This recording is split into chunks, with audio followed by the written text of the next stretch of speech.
Vice President Kamala Harris in a rare and combative interview with conservative Fox News. May I finish responding, please? Starting with a clash over immigration when asked how many undocumented immigrants have crossed the border under the Biden-Harris administration, slamming former President Trump's opposition to a bipartisan border bill. It is a topic of discussion that people want to rightly have. And you know what I'm going to talk about. Yeah, but right do you, now, just a number. Do you think it's 1 million, 3 million? Brett, let's just get to the point. Okay, the point is that we have a broken immigration system that needs to be repaired. Harris also seizing on Trump's repeated comments attacking his political opponents as evil and dangerous. He's the one who talks about an enemy within. This is a democracy.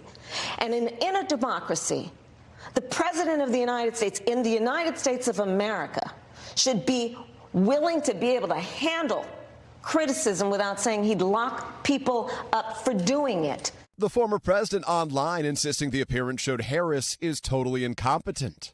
Asked why polls showed nearly half of voters support a second Trump presidency, Harris took another swipe at Trump. So are they misguided, the 50%? Are they stupid? What is it? I would never say that about the American people. And in fact, if you listen to Donald Trump, if you watch any of his rallies, he's the one who tends to demean and belittle and diminish the American people. And the vice president, who's faced criticism for saying she wouldn't do anything differently from President Biden, trying to combat that Republican line of attack, responding last night.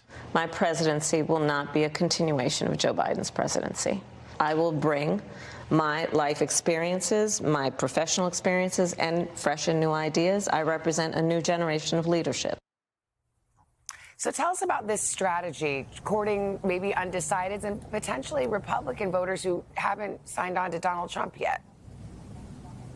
Yeah, Savannah, that's right. A Harris campaign official tells NBC News that the campaign really believes that movable voters here move late. They think there are a number of Republicans, independents as well that are put off by Trump, including some who voted for a former presidential candidate, Nikki Haley. Notably, she got nearly 17%, I think it was, of the primary vote in Pennsylvania. That's why Harris campaigned with about 100 Republicans there in Pennsylvania yesterday, recently with Liz Cheney vowing to put a Republican in her cabinet. To be very clear here, though, this is not going to change the minds of the vast majority of Republican voters who are locked in for Trump.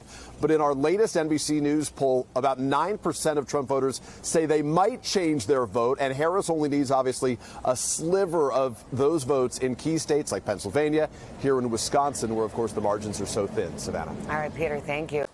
Hey, thanks for watching. Don't miss the Today Show every weekday at 11 a.m. Eastern, 8 Pacific on our streaming channel, Today All Day. To watch, head to today.com/allday or click the link right here.